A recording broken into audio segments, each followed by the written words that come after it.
Nicolas Hulot avait choisi d'anticiper la diffusion d'un reportage des Envoyés spécial dans lequel 4 femmes accusent des agressions et harcèlements sexuels.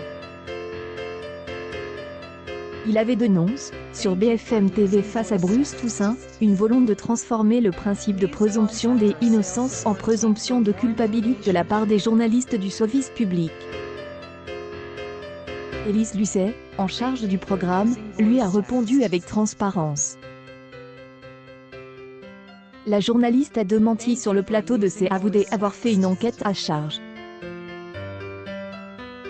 Accompagnée de Virginie Villard, la réalisatrice du reportage, Élise Lucet a assuré être en contact avec Nicolas Hulot et ses avocats depuis le 9 novembre précisément, afin de lui permettre de répondre aux accusations sur lesquelles l'équipe a enquête pendant 4 ans.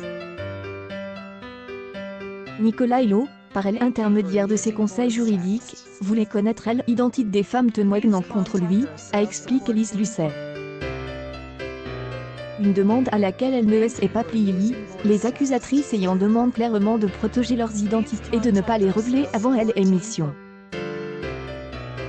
Dire à des journalistes qui font simplement leur travail, recueil de témoignages, vérification journalistique de recoupement, de contradictoires, qui proposent à M. Hulot une interview, qui proposent à ses avocats une interview. Si ça, ce n'est pas du journalisme, et si on nous accuse de faire un tribunal, ce n'est pas un tribunal, ça s'appelle une enquête journalistique, a-t-elle ajouté.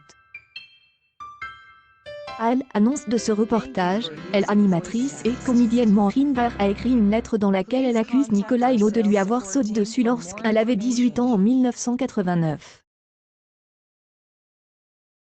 Sincèrement désolée pour la fille de M. Hulot qui va découvrir que son père n'est pas le réel Ross ou l'homme intègre qu'elle a été en droit d'espérer, mais je suis encore plus désolée pour toutes les femmes qui ont appris dans la douleur, et à leur corps défendant.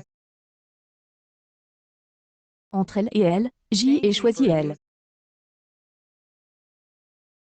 Elle, c'est aussi moi. Et ça, j'y ai mis trop longtemps à m'en rendre compte, écrit Maureen Barr, dans son courrier publié par France Info. Nicolas Hulot, contre qui une plainte pour viol avait été classée sans suite en 2008 pour cause de prescription, a dénoncé des accusations mensongères face à Bruce Toussaint, et a choisi de quitter définitivement la vie publique.